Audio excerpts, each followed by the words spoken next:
نحمده ونصلي على سيد الكريم اما بعد اعوذ باللہ من الشیطان الرجیم بسم اللہ الرحمن الرحیم۔ السلام علیکم دین اور اخلاص چینل کے پیارے دوستوں، کیسے ہیں آپ سب؟ میں امید کرتا ہوں کہ آپ سب خیریت سے ہوں گے۔ اللہ کریم آپ کو سدا خیر و عافیت سے رکھے، آمین۔ پیارے دوستوں، آج کا وظیفہ میں آپ کی خدمت میں لے کر حاضر ہوا ہوں وہ نمک کا ہے۔ اگر آپ تھوڑا سا نمک لے لیتے ہیں اور اس کو ایک پوٹلی میں باندھ کر کسی جگہ باندھ دیتے ہیں، جو طریقہ کار میں ابھی آپ کے ساتھ شیئر کروں گا، تو اس عمل کو گھر میں رکھ لیں اور پھر اس عمل کے معجزات آپ خود اپنے گھر میں ملاحظہ کریں گے۔ اللہ تعالیٰ گھر میں برکتیں ہی برکتیں ڈال دیں گے، اور اگر آپ قرضے میں ہیں تو آپ کے قرضے ادا ہو جائیں گے۔ اگر گھر میں تنگی ہے، کوئی پریشانی ہے، انشاءاللہ تعالیٰ وہ بھی دور ہو جائے گی۔ اس عمل کی اتنی برکتیں ہیں کہ اگر آپ فقیر ہیں تو بادشاہ بن جائیں گے۔ اس کے علاوہ بھی اس عمل کے بے شمار کرشمات ہیں جو کہ آپ کو دیکھنے کو ملیں گے۔ اس عمل کا مکمل طریقہ کار میں آپ کو بتاؤں گا، لہٰذا ویڈیو کو آخر تک دیکھیے گا اور کہیں سے بھی اسکپ نہیں کیجیے گا تاکہ کوئی ضروری بات آپ سے مس نہ ہو جائے۔ میرے پیارے دوستوں، یہ عمل آپ نے کس طرح سے کرنا ہے میں آپ کو آگے چل کر بتاؤں گا۔ دوستوں، اگر آپ نوکری کی وجہ سے پریشان ہیں، اگر آپ قرضدار ہیں تو آپ کا قرضہ بھی اتر جائے گا۔ اگر آپ بیٹے کی خواہش رکھتے ہیں تو یہ عمل آپ کے لیے ہے۔ انشاءاللہ تعالیٰ اللہ پاک آپ کو بہت جلد بیٹے کی نعمت سے نوازیں گے۔ اس عمل سے گھر میں اللہ پاک آپ کے گھر میں برکتیں ڈال دیں گے اور قرضے ختم ہو جائیں گے۔ پر یہ عمل آپ نے پورے یقین کامل کے ساتھ کرنا ہے، اللہ تعالیٰ پہ پورا یقین ہونا چاہیے۔ پھر دیکھیے گا اللہ پاک آپ کی کیسے پریشانی ختم کرتے ہیں۔ جی دوستوں، عمل کا مکمل طریقہ کار نوٹ فرما لیں۔ یاد رہے کہ یہ عمل نمک کا ہے اور نمک تو ہر گھر میں موجود ہوتا ہی ہے۔ اس عمل کو آپ نے پاک حالت میں باوضو ہو کر کرنا ہے۔ ایک برتن میں ایک مٹھی کے قریب نمک لے لیں اور اسے اپنے سامنے رکھ لیں۔ سب سے پہلے حضرت محمد مصطفیٰ صلی اللہ علیہ وآلہ وسلم کی بارگاہ میں درود پاک کا نذرانہ پیش کریں۔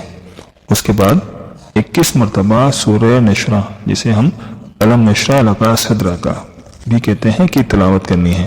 اس کے بعد سورہ قریش کی تلاوت کریں 21 بار، اور اس کے بعد اللہ پاک کے صفاتی نام یا کریمو کا ورد بھی آپ نے 21 مرتبہ کرنا ہے۔ میں ایک بار پھر شیئر کر دیتا ہوں۔ 21 مرتبہ آپ نے علم نشرہ پڑھنی ہے، اس کے بعد 21 مرتبہ سورہ قریش کی تلاوت کرنی ہے، اور اس کے بعد 21 مرتبہ یا کریمو کا ورد کرنا ہے۔ اس کے بعد آخر میں بھی آپ ایک بار درود پاک پڑھیں اور پھر اس نمک پر پھونک مار دیں۔ اس طریقے سے عمل آپ مکمل کریں، انشاءاللہ تعالیٰ بہت فائدہ ہوگا۔ اب سوال یہ ہے کہ آپ نمک کا کیا کریں گے؟ تو اس کے لیے آپ ایک صاف سفید رنگ کا کپڑا لے لیں، یا کالے رنگ کا بھی کپڑا لے سکتے ہیں، یا جو بھی کپڑا آپ کے گھر میں موجود ہو لیکن پاک صاف ہونا چاہیے۔ آپ اس نمک کو اس کپڑے میں ڈال دیں اور اس کی ایک پوٹلی بنا لیں، اور اس میں تھوڑا سا نمک آپ نے بچا لینا ہے، اور اس نمک کو آپ نے گھر میں استعمال ہونے والے نمک میں شامل کر دینا ہے۔ اور رہا سوال پوٹلی کا، تو پوٹلی والے نمک کو آپ نے گھر میں کسی اونچی جگہ پر لٹکا دینا ہے، یا کسی اونچی جگہ پر رکھ بھی سکتے ہیں۔ اس عمل سے انشاءاللہ تعالیٰ آپ کے گھر میں برکتوں کا نزول ہوگا، رزق کی تنگی، رزق کی پریشانیاں ختم ہو جائیں گی۔ یاد رہے کہ اللہ پاک کے کلام میں اللہ تعالیٰ نے بڑی برکتیں رکھی ہیں، بڑی طاقت رکھی ہے۔ یہ عمل اللہ تعالیٰ کی کرم نوازیوں کو آپ کے اور آپ کے گھر کی جانب مبسول کرا دے گا۔ اس عمل کو میری بہنیں بھی کر سکتی ہیں اور میرے بھائی بھی کر سکتے ہیں۔ جس میں مقصد و حاجت کی نیت سے اس عمل کو کریں گے، انشاءاللہ تعالیٰ وہ مقصد و حاجت ضرور پوری ہو جائے گی۔ جی پیارے دوستوں، کیسے لگی آپ کو ہماری آج کی یہ ویڈیو؟ اگر ویڈیو پسند آئی ہے تو ویڈیو کو لائک کر دیں اور اپنے دوستوں اور احباب کے ساتھ ضرور شیئر کریں تاکہ وہ بھی اس عمل سے فائدہ اٹھا سکیں اور اس کا ثواب بھی آپ کو ملے۔ ہمارے چینل کو سبسکرائب کرنا مت بھولیے گا، اس سے ہماری حوصلہ افزائی ہوتی ہے۔ اور کمنٹ باکس میں اپنی قیمتی رائے کا اظہار ضرور کیجیے گا، اور ہم سے آپ کون سا وظیفہ جاننا چاہتے ہیں وہ بھی ہم سے آپ پوچھ سکتے ہیں۔ ملتے ہیں ایک نئی ویڈیو کے ساتھ، ایک نئے وظیفے کے ساتھ۔